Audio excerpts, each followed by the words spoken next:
अच्छा जी, बिस्मिल्लाहिर्रहमानिर्रहीम। 4 डायमेंशन 2 का वर्कशॉप है एंड अमेजिंग एक्सपीरियंसेस जो लोगों को हुए हैं। और हमने कुछ लोगों को बिलखुसूस ये कहा था कि आप आने से पहले अपने राइट हैंड का प्रिंट ले आइएगा, फिंगरप्रिंट पूरा, और उसके बाद हैंड प्रिंट ले आइएगा। और उसके बाद एक डेथ मेडिटेशन इसमें होती है जिसमें कुछ लोगों की हाथों की लकीर चेंज हो जाती है। तो हमारे साथ बहुत ही मशहूर पर्सनैलिटी आगा साहब, दुनिया जानती है, ये अपनी प्रिंट लेके आए थे अपने हाथ की। इनसे पूछते हैं अब जो उन्होंने हाथ अपना देखा और प्रिंट लेके आए तो उसमें क्या फ़र्क है, प्लस इनको क्या एक्सपीरियंस हुआ है जिसमें कि डेथ मेडिटेशन से बाहर निकले। आगा सबसे पहले तो ये मेरा फिंगरप्रिंट्स है, हैंड प्रिंट है। ये जो मैंने इसको हाईलाइट किया हुआ है, यहाँ पे मेरे लेफ्ट साइड पे लाइन नहीं थी, तो प्रिंट आउट भी निकाला था उसका। और फिर मैंने सेल से भी पिक्चर खींची थी तो उसमें वो लाइन नहीं थी।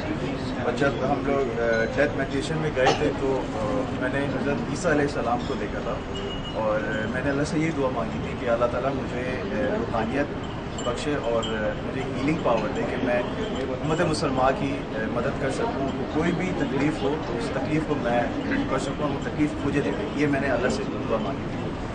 और जब हाथ खोला और जब मैंने एक वाइट डॉट नज़र आया मुझको, और ये लाइट एक हल्की सी लाइन, अब पता नहीं आप लोग को नज़र आ रही होगी या नहीं आ रही होगी, वो ये लाइन आ गई है क्योंकि इस सेल से मिली थी ताकि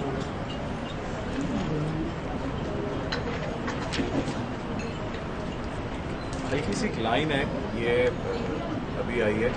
और सेल से भी मैंने पिक्चर ली थी और उसका फोटोकॉपी भी कराई थी, तो दोनों में नहीं है। तो अभी इसको मैंने ट्रांसपेरेंट में भी देखा, इसमें थर्मल में भी इसको कन्वर्ट करके देखा तो लाइन नहीं है, और ये अभी है। तो एक लाइन ऐसी जो नहीं थी वो आ गई, और ये लाइन डेफिनेटली हीलिंग की लाइन है। जो मैसेज इनको मिला है वो ये है कि इन्होंने हीलिंग की सलाहियत अपने अंदर बढ़ानी है। हीलिंग की मुराद बहुत बड़ा वर्ड है, इसका मतलब मदद है, शिफा है, उम्मीद दिलाना लोगों को, हौसला दिलाना लोगों को, गिरे हुए को उठाना, लोगों को अपलिफ्ट करना जिस तरह जिंदगी में कर सकते हैं। तो I think congratulation ji, it was worth. आप 2 दिन आए और अभी आपकी फायर वर्क बाकी है, और फायर वर्क के बाद देखते हैं क्या एक्सपीरियंस होता है। थैंक यू वेरी मच, बहुत बहुत शुक्रिया जी। बिस्मिल्लाह जी, बिस्मिल्लाह। अस्सलाम वालेकुम जी, या अली मदद। My name is Syed Ali Zaidi, I am retired pilot, now in ज़मींदार, and your future president by the way, इंशाल्लाह।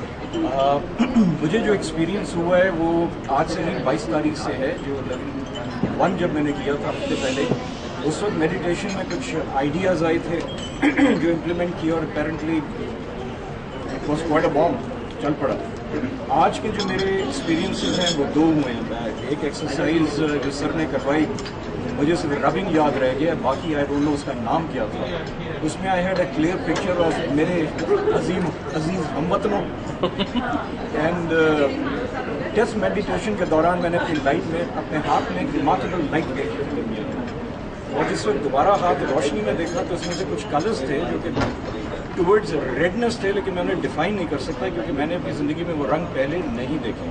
इसके अलावा ये मेरी लाइनें हैं जिनमें मेरी बहन ने पॉइंट आउट कराया अभी, ये 2 लाइनें मेरी डिसअपेयर हो गई। इसके अलावा ये वाली लाइन मेरी रिमार्केबली डार्क चली गई। अब लाइनों का मुझे नहीं पता इनका मतलब क्या है क्या नहीं है, आई डोंट नो।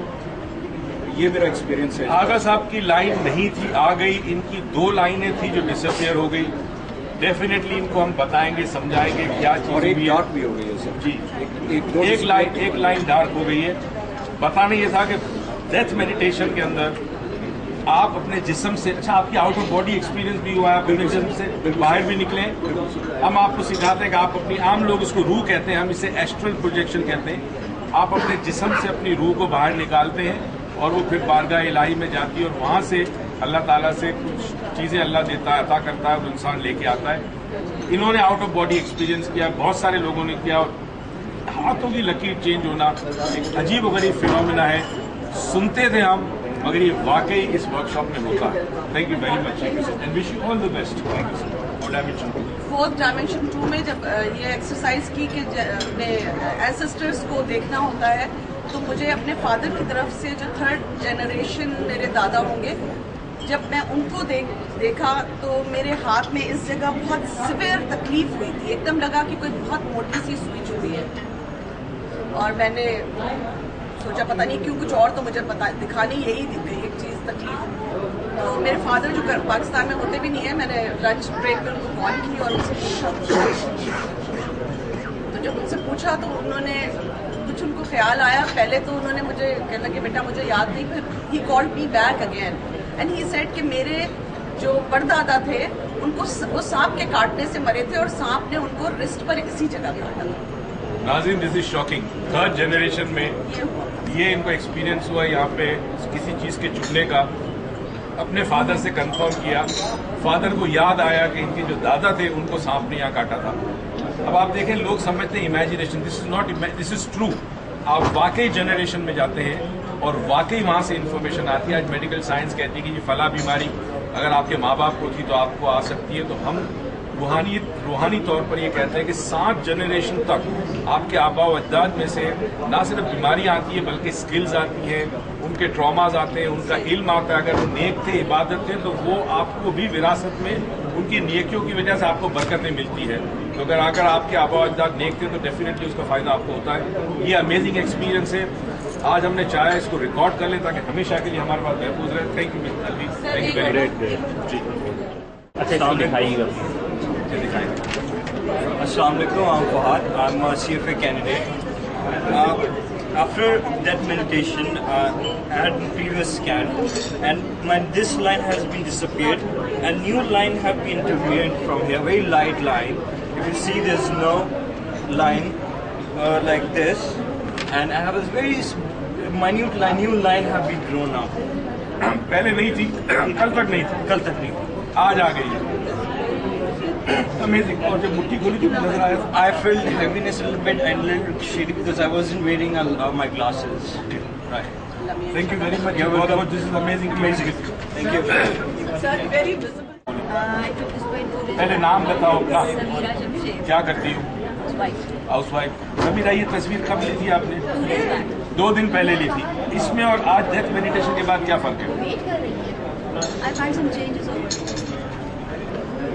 इस तस्वीर और इस तस्वीर में यहाँ पर इनको चेंजेस नजर आए जो कि पहले नहीं थे। इस तस्वीर में वो चीज़ है और यहाँ पे वो नहीं है या है? यहाँ नहीं है और यहाँ पे है, यानी जो चीज़ नहीं थी वो यहाँ पे आई है डेथ मेडिटेशन के बाद। एनीथिंग एल्स आपने एक्सपीरियंस किया हो मुट्ठी खुलते वक्त? बताइए। I was quite affirmative about my belief. Affirmative about your beliefs. So now you know that there is something there. We'll tell you what is it, and then जो भी आपका पाथ है वो आपको फॉलो करना है। Thank you very much. क्या करते हैं? मेरा नाम फैसल रमजान अली है और मैं एक बैंक में जॉब करता हूँ। अच्छा फैसल, ये तस्वीर आपने कब ली थी?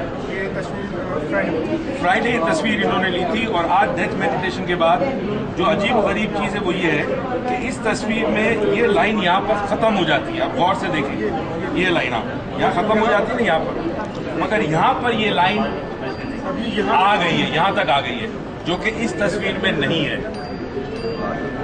एनीथिंग एल्स आपका एक्सपीरियंस? 41 के बाद एक बड़ा सेंसेशन वाली चीज़ सामने आई, वो ये कि हमारे अप्रेजल्स के जो नेक्स्ट डे 41 के वेरी नेक्स्ट डे जो अप्रेजल्स था हमारा पूरे साल के अप्रेजल हमें जो मिलता है वो अप्रेजल मैंने बैठ के खुद अपने आप को रेट किया। मैंने अपनी रिकमेंडेशंस खुद अपने बॉसेस को दी, जो कि मेरे बॉस आगे फॉरवर्ड करते हैं, लेकिन मैंने खुद आगे फॉरवर्ड किया और वो भी मेरे बॉस के कहने पर मैंने अपने बॉस सिस्टम पर। और जो चीज़ मैंने सिर्फ सोची कि मेरे साथ ही होना चाहिए वो नेक्स्ट डे मेरे सामने थी। आज मैंने कुछ और सोचा और जब मैंने हाथ अपना खोला डेथ मेडिटेशन के बाद, वो लाइट मुझे कुछ कह रही थी, मैं समझ नहीं पाया क्या कह रही है, मगर वो लाइट ने मुझे पॉजिटिव पार्ट दिया है जो मैंने क्वेश्चन किया था। डेफिनेटली उसका आंसर मुझे मिल गया। अभी मैं समझ नहीं पा रहा हूँ कि उसका मतलब क्या था, लेकिन इन अ डे और टू आई थिंक वो मेरे सामने आई। एक्सीलेंट, बहुत बहुत शुक्रिया, thank you very much, thank you. Shahnaz Zubair. अस्सलाम वालेकुम, मेरा नाम रुखसाना कौसर है। मैं आज से 4 साल पहले सर के पास आई थी रेखी के साथ, रेखी सीखे अपने बेटे के लिए। तो मैंने रेखी सीखा तो पहला एक्सपीरियंस मेरा ये रहा कि मेरे नेबर्स में एक लड़की थी, उसका बेबी होने वाला था 4 मंथ से 4 मंथ से उसका बेबी मूव नहीं कर रहा था। तो वो डॉक्टर के पास गई, उनको डॉक्टर ने कहा ये बेबी मूव नहीं कर रहा। तो मैंने सुना तो मैंने उनको रेखी दी। पहले दिन वो हल्का सा किया, फिर मैंने 2 दिन 3 दिन रेगुलर देती तो उसने पूरा मूव किया। फिर इस तरह करते करते मैं 6 मंथ 7 मंथ उसको देती। फिर मैंने बॉडी किया सर से, तो मैंने उसका स्कैन किया। जब मैंने स्कैन किया तो मुझे उसका बेबी नजर आया, और बेबी मैंने जैसे देखा उसकी आंखें ऐसी हैं, उसका मुंह ऐसा है, उसका कलर ऐसा है, उसके हाथ ऐसे हैं। आप यकीन करें, उसको डॉक्टर ने कहा, उसने दिखाया तो डॉक्टर ने कहा कि आपका ऑपरेशन होगा, सीजर होगा, आपका बच्चा हार्ड है। मैंने कहा आप फिक्र नहीं करें, मैं आपको रेकी देती हूँ जब तक मैं वो डॉक्टर के पास गई लास्ट टाइम, उसने जाने से इनकार कर दिया कि मैं डिलीवरी हॉस्पिटल में नहीं करूँगी। मुझे पता चला, मैं उसके पास गई, उसको पेन हो रही है, मैं उसके पास खड़ी, मैं उसको रेकी देती जा रही हूँ, और उसको मैं कह रही हूँ आप डॉक्टर के पास चले, मैं आपके साथ चलती हूँ। उसने पता नहीं क्या उसके जहन में आया, उसने कहा मैं बाजी घर पे ही करूँगी, मैंने नहीं चला। फिर वो मिड वाइफ होती है, उसको घर बुलाया गया, मैं उसके पास खड़ी, मैं उसको रेकी दे रही। आप यकीन करें, उसको डॉक्टर ने कहा था सीजर होगा। चंद सेकंड ये मैं जो बात करते हुए देखी, बेबी फौरन हो गया। जैसे ही वो बेबी हुआ फौरन मेरे हाथ में, और मैंने उसको आप यकीन करें खोलें देखा, जिस तरह मैंने उसके देखे थे हाथ, जिस तरह मुंह, जिस तरह उसका रंग कलर, जिस तरह नोज, उसी तरह बिल्कुल। ये मेरा एक्सपीरियंस पहला देखी का, और साथ स्कैनिंग 4 डायमेंशन में होती है। हाँ, वो इसी के साथ, जहाँ आप किसी चीज को देख लेते हैं जो जिसको आंख नहीं देख सकते। अब सलवा का मैंने 4 मंथ पहले करा, ये मैंने रिपीट कर। ठीक है। यहाँ से गुजरात से वो कोई गांव में एक औरत रहती थी, वो औरत का मुझे पता चला पागल हो गई। मेरे पेरेंट्स लोग, मेरे बहन भाई गुजरात में, उन्होंने मुझे फ़ोन करके बताया कि बाजी वो एक औरत ऐसे पागल हो गई, बहुत परेशान है करना। तो मैंने कहा उसके मियाँ को मेरे से बात करें। उसके मियाँ ने बताया कि बाजी मेरी बीवी 4 बच्चों की माँ है, घर छोड़ के चली जाती है, मैं बहुत परेशान हूँ। उसको 4 दिन हॉस्पिटल में रखा, उसको इंजेक्शन वगैरह लगा।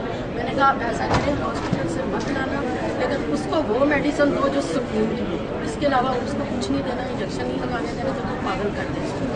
सिर्फ उसको आप ये कुछ मैंने रूहानी इलाज बुलाया, 4 बोला पड़े और यासीन का पानी पिलाए, मैं कुछ यहाँ से कर।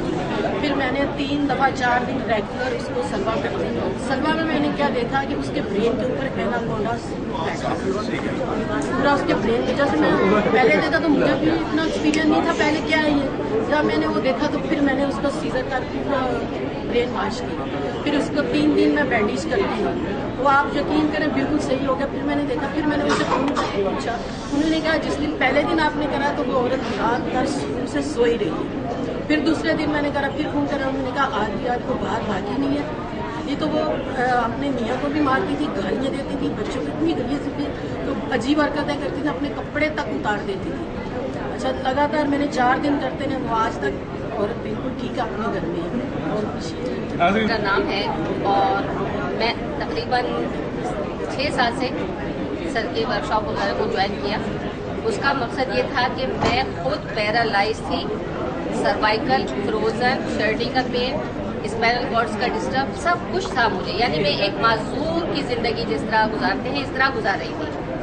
किसी ने मुझे रेकी का बताया, मैंने फर्स्ट लेवल रेकी का कर लिया, और मैं अपने आप को पता नहीं क्या समझने लगी कि जैसे मैंने बहुत कुछ कर लिया।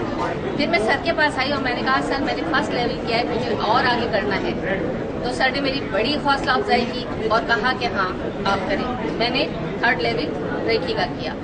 कहने का मकसद ये है कि जब वो चीज़ मैंने जो महसूस करी रेकी में, तो आज ये कैफियत है मेरी कि मैं किसी शख्स को तकलीफ में देखती हूँ तो मुझे अपनी तकलीफ याद आ जाती है।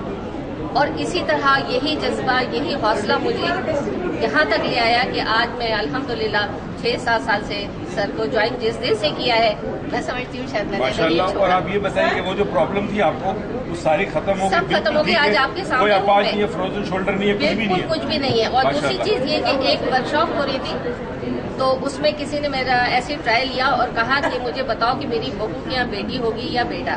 मैंने कहा आप मुझे 5 मिनट दें। मैंने स्कैनिंग करी और उसे बताया कि आप यहाँ पोती होगी। वो भागी भागी सर के पास गई और सर से कहा कि सर मैंने स्कैनिंग करवाई है और बिल्कुल सही बताया, क्योंकि अल्ट्रासाउंड में भी बेटी ही आया है। और ऐसे बहुत से केसेस हैं। मैंने अपनी मदर का ट्रीटमेंट किया और उनके पित्ते की पथरी डिजॉल्व हो गई, 3 स्टोन डिजॉल्व हो गए रेकी से। इसी तरह 4D से भी बहुत सारे केसेस अल्हम्दुलिल्लाह हम हल करते हैं। बस ये नाज़रीन हम बता दे रही है कि बच्चा लड़का है या लड़की है, ये कभी कभी ऐसा करते हैं, नॉर्मली हम करते नहीं है, ये बता दो।